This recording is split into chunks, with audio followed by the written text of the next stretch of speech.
Hey everyone, Santa here. Hope you all are doing great. Today we are finally going to start talking about the best builds we can make in Monster Hunter Wilds using the new random charm system they added to this game. So yeah, in this video we're going to first talk about how the random charms work in brief and what the best ones are, and also how good they need to be before they start sort of replacing your pre-craftable charms.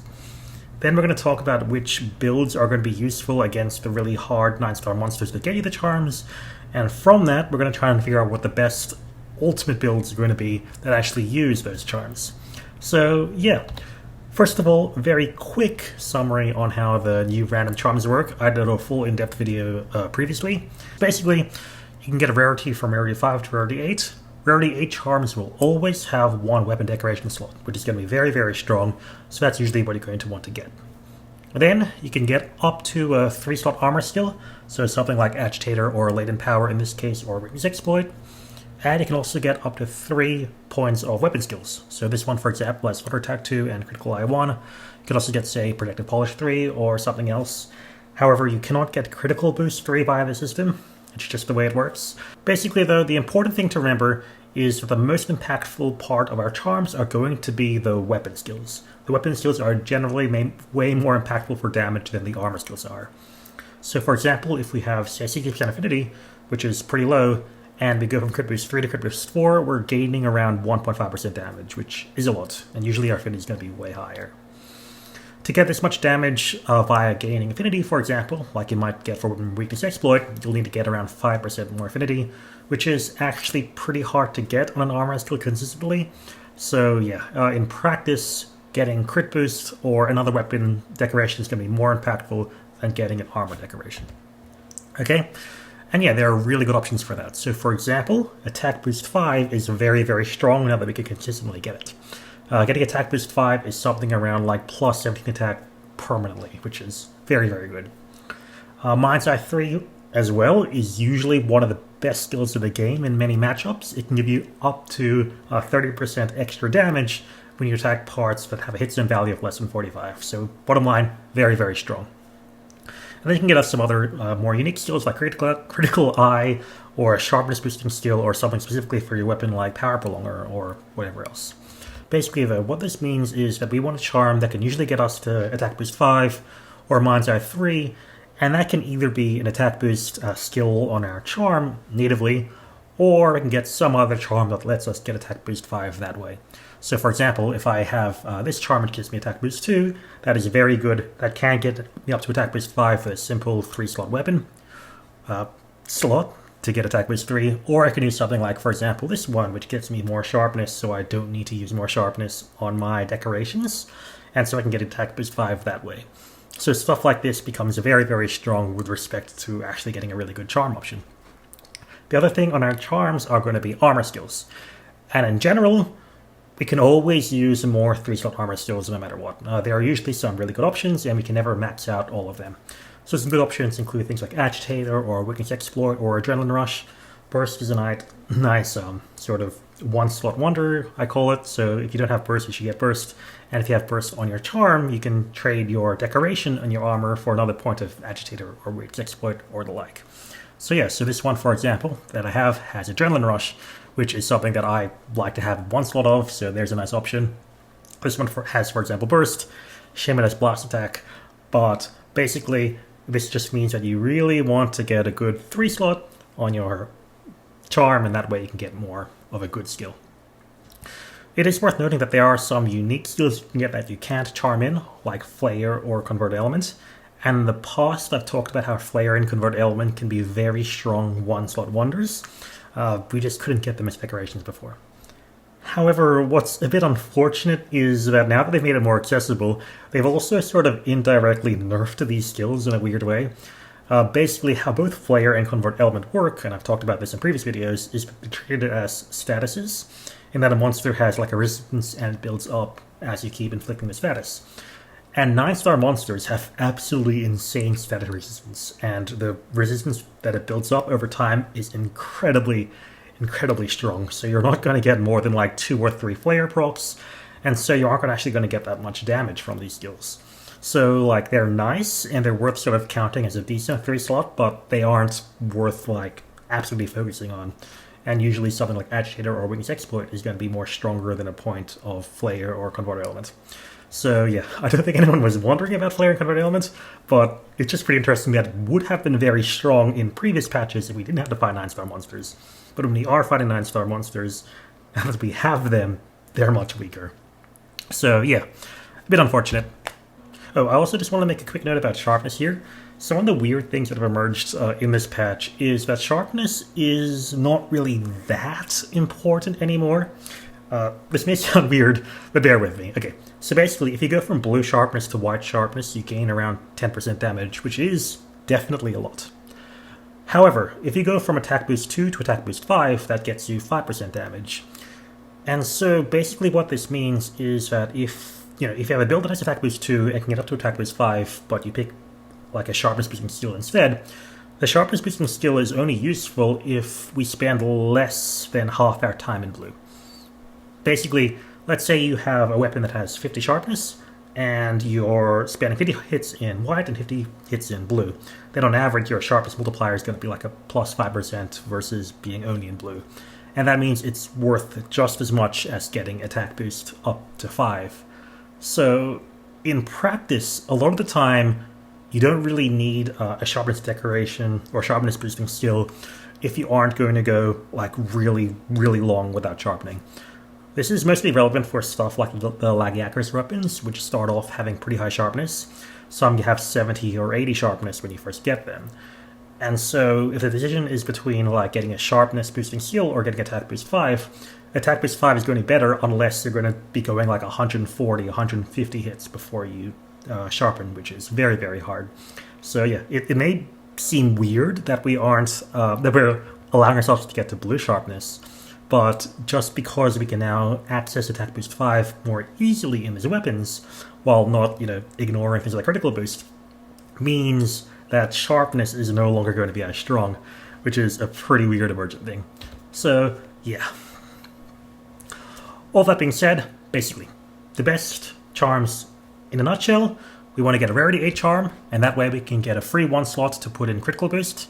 Then we want to get weapon skills that can get us up to attack boost 5, or alternatively free us for more critical boost. Then we want to get armor skills that can free us up for more points of agitator or weakness exploit, or the like. So for example, something that had, say, attack boost 2, crit eye 1, and weakness exploit, or something that had mind's eye 3 and agitator 1 or chain 1, burst 1, are going to be very strong, probably optimal charms that we can work with and change our decorations accordingly. How good do they have to be before they start beating up like the general craftable charms? Basically, as long as we can get at least 2 good skills, then our custom charm is going to be better. So something that has, say, agitator and a free weapon slot, it's going to be better than anything craftable. Or something to attack boost, it's going to be better than anything craftable. But the more skills we can get, the better. The more of those sort of good points I hit in the last slide, getting to attack boost 5, getting a good 3 slot, getting a decoration to hit us another level critical boost, the more of those we can hit, the better. Okay, so now that we've talked about the sort of best charms, now let's talk about the best types of builds, or the best skills we're going to want to use against the different 9-star monsters. So basically right now there are 9 different 9-star monsters, and it turns out that they've made them all in a way that different builds are going to be useful against different ones, which I think is actually pretty cool. One thing that I do want to note that I mentioned previously is that the 9-star monsters have gained massive status resistance, which has actually made Element relatively stronger. Like, even though their HP has changed, we're not going to get more than like 2 paralysis procs and whatever else. And so having a matching element ends up actually being stronger than paralysis a lot of the times. So yeah, that being said, every monster is going to be different. Okay, so let's talk about the best skills or build types are against all the different monsters. So, Rey Dau, as many of us have seen when we were fighting Arc-Tempered Rey Dau, is very weak to the skill Mind's Eye. Now again, Mind's Eye gives you plus 30% damage if you're attacking a part of the monster that has a hit zone value of less than 45, like Rey Dau's legs. Rey Dau's legs are probably the easiest hit zone to hit, and it causes trips, and with Mind's Eye is very close to its weakest point. And so Mind's Eye is going to be your best option. Basically, if less than 80% of your attacks are going to be on Rey Dau's head, you want to use Mind's Eye, and probably less than 80% of attacks are going to be on Rey Dau's head. Now, Ice is technically going to be the best element, but Rey Dau is not going to be that weak to Ice, so it's not that important. Uth Duna is different, so Uth Duna is very, very weak to Thunder. No parts are vulnerable to Mind's Eye, so basically going a full Thunder build using the Lagiacrus weapons are going to be your best choice. Okay, now new Udra is very, very weird. New Udra is very weak to water, and so I thought the Mizutsune set bonus and the Mizutsune weapon would be very good against Udra. But it turns out that it is just so weak to water and also so weak to everything that any water Artian is actually going to be doing more damage to new Udra than a full optimized for Artian or a Mizutsune weapon. Whether getting more raw reinforcements or more element reinforcements are better is going to be weapon dependent, but basically if you have any water Artian with like a reinforcement and sharpness and any combination of affinity, raw, or attack, so long as you actually put your raw bonuses when you're crafting it, is going to be the best option for it. So yeah, this monster also has no weaknesses to Mind's Eye, but yeah, so if you get any water Artian, you're going to be doing a great job against an Udra, which is pretty cool and pretty weird. Now, Jin Dahaad is very weird. I was surprised when I calculated this one out. So basically, Jin Dahaad's forelegs are resistant to all elements and is just immune to Mind's Eye. Mind's Eye works if a monster's hit zone is less than 45. The legs are 45 exactly, which means it's as weak, as hard as possible without benefiting from Mind's Eye. The head is pretty weak to fire, but the legs, which are the main bits you're going to attack to get a knockdown, are not weak to fire. And so we either go full on raw, maybe with some fire, or what's really weird is that Whiteflame Torrent, or the Shia weapons, are actually really, really good against Jin Dahaad. So it has some dragon weakness, but the reason why it's so good is just that the forelegs are still pretty resistant to all of your attacks. So having Whiteflame Torrent give a consistent damage number every time does actually improve your damage significantly. So long as your weapon can actually use Whiteflame Torrent, so the longsword definitely can, because the Crimson Slash, which is probably one of your best attacks, can activate Whiteflame Torrent. So yeah, if you haven't tried Whiteflame Torrent against Jin Dahaad, please do. It cuts down your hunt times by a lot. Sadly, Scorcher / the Rathalos gear is a bit outclassed. Scorcher 1, when you have 2 Rathalos pieces, aren't really worth it, and getting 4 pieces of Scorcher is going to be less good than what you can get from having Lord Soul from 3 AT pieces. So yeah, basically if you can use Whiteflame Torrent, then it's a really good option against Jin Dahaad, which is surprising. Otherwise go raw, have a fire element if you can, but go raw. Arkveld is pretty cool. So Arkveld's head is a bit like Jin Dahaad's legs. It resists everything, which makes Whiteflame Torrent very, very good. However, virtually every other part of it is vulnerable to Mind's Eye. So in general, Mind's Eye raw is going to be your best option.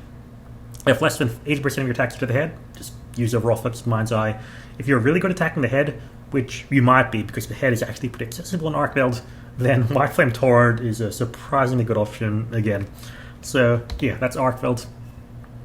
Gore Magala is, or at least its head is actually very weak to a lot of elements. So fire it's very weak to, thunder it's pretty weak to, dragon it's pretty weak to as well.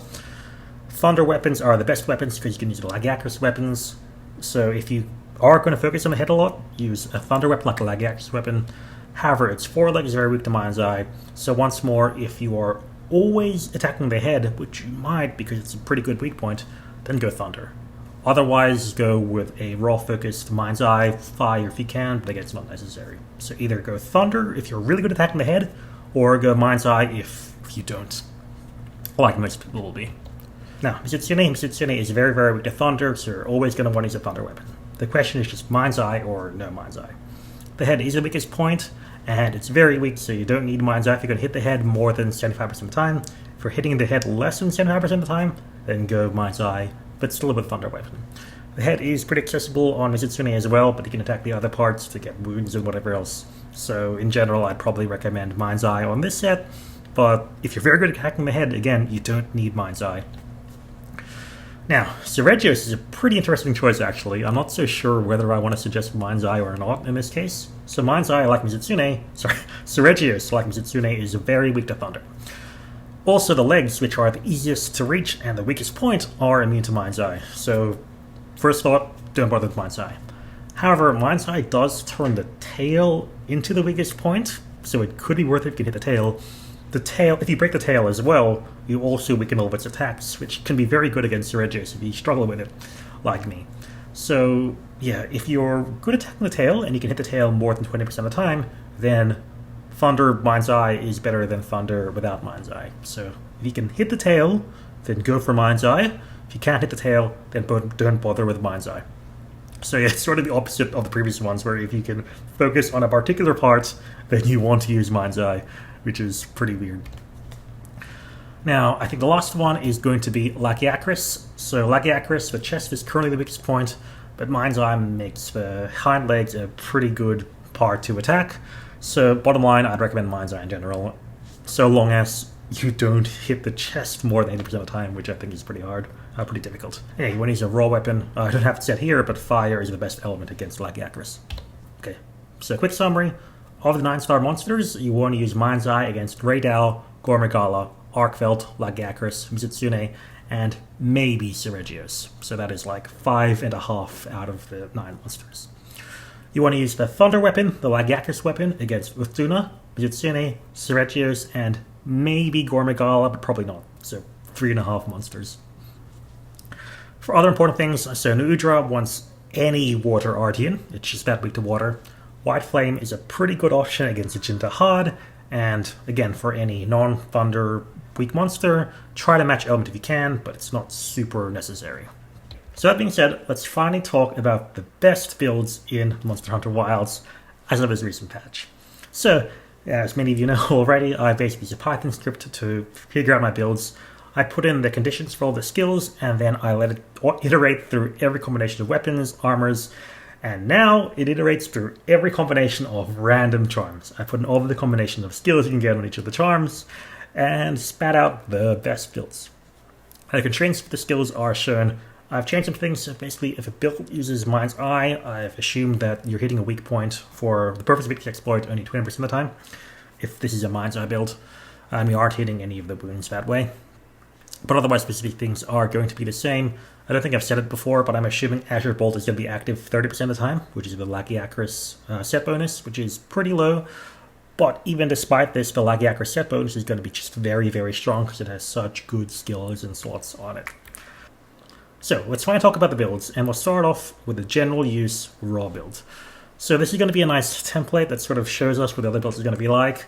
In general, the armor set is going to be the Lagiacrus Helm and Coil Beta, the Rey Sand Mail and Sand Braces Gamma, and the Duna Walrus Gamma. This should be fairly consistent for the other builds, just because they have a nice combination of skills and slots. But the charm and the weapon is going to change fairly substantially. So in this case, we're going to use an Artian weapon with maxed out raw and extra bit of sharpness, but we have enough sharpness. And we're going to set the charms and the weapon in such a way that we get Master's Touch to boost our sharpness duration by a lot. We're getting attack boost 5 and critical boost 4. And again, these are going to be your best weapon skills that you can get. And the charm is going to get us weakness exploit 1, which gets us up to weakness exploit 5 in this case. In combination with the decorations and the 1 point of weakness exploit we get from the armor pieces. The charm in this case does also get us critical eye, which is going to be your best sort of free skill that you can get over here, but it's not going to be super important. It's just going to be pretty nice. It's going to be a bit of extra damage. And yeah, this is going to be a very strong set. It has max out max might, max out counter strike, 5 weakness exploit, those weapon skills I said. Also has 3 latent power, which is very nice, and 1 agitator. And as you can see, instead of going weakness exploit 5 and agitator 1, we could go weakness exploit 1, agitator 5 by changing our skills around. And latent power 3, which is very, very strong and very nice. And of course, we still fit 1 point of burst. So this is a sort of nice baseline for all of the builds that we can do. If you want to put in more weapon-specific skills, like example Power Prolonger, then you want to lose crit boost first. Keep attack boost 5, it's very, very strong. Of course, we need another weapon-specific skill, then you can replace attack boost and get that skill instead. Keep the critical boost in that case if we can't get to attack boost 5. So that's a nice base raw build. If we want Mind's Eye instead, then things do change. As I said, we probably want more Agitator instead in this case, just because if we're risking Mind's Eye, we can't activate Weakness Exploit. We still get one Weakness Exploit from the armor set, but we can get Agitator 5 this way instead. Do note that without Weakness Exploit, our affinity in general is going to be lower, and so in this case, we actually want some Crit Eye on our charm instead. But it's not going to be that much different, so you can use the same sort of charm before. I just want to also show you different combinations. But yeah, so in this case, we have Critical Boost 4, and Critical Eye 2, and 1 point attack boost. Attack boost 1 is just slightly stronger than later points of attack boost, like attack boost 2 and attack boost 3. But yeah, so we can use the charms to max out attack boost instead, and put the rest in the crit boost like we did in the previous build. Very similar damage-wise, this just turns out to be slightly more optimal.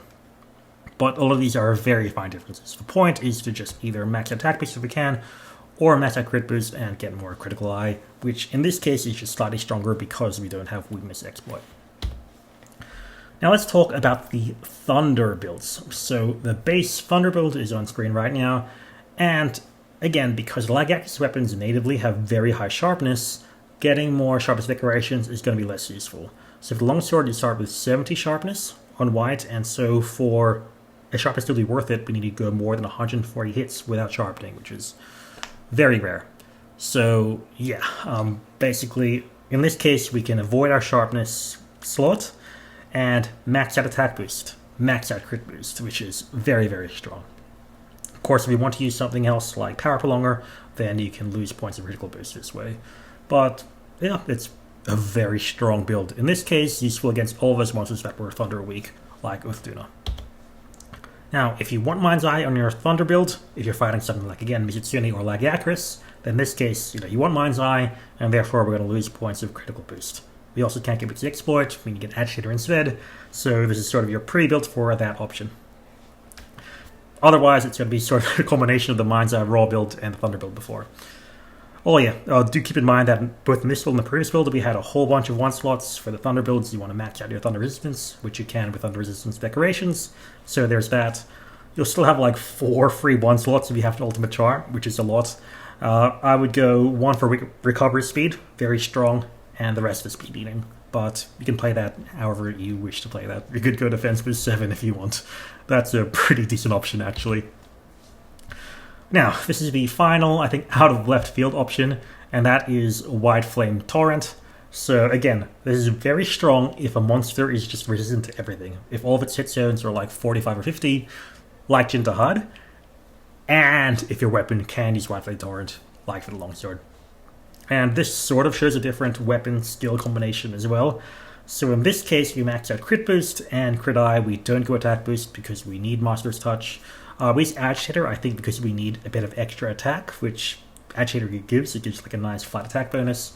So yeah, if you have different charms, you can use charms in previous builds. Again, the difference between max out attack boost or max out crit boost with a bit of crit eye is fairly similar. The difference between Agitator and weakness exploit is fairly similar, but maxing out and focusing on one of them is usually going to be a better option. And obviously, don't use weakness exploit if you're using Mind's Eye. But yeah, so this is your Whiteflame Torrent option. So I think that was this video. Basically, in summary, you want to try and get a good rarity 8 charm that ideally lets you get up to attack boost 5, because that is very strong. Ideally with some good 3-slot skills.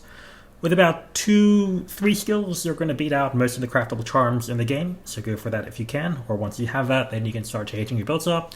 And if you change your builds up, your best option is going to be an Artian weapon or a Lagiacrus weapon. Sadly, Mizutsune weapons go down the list in this case.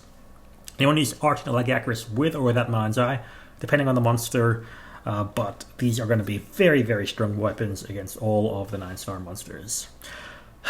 So yeah, with that being said, thank you all so much for watching. Thanks to Alexander Bowers, who is my top tier Patreon supporter, and you can join this list too if you support me on Patreon. Next video, hopefully for real, we will have the pickaxe from the pickaxe quest for the longsword, so I'll have a video on that. But otherwise, I'll see you on the next one. Bye.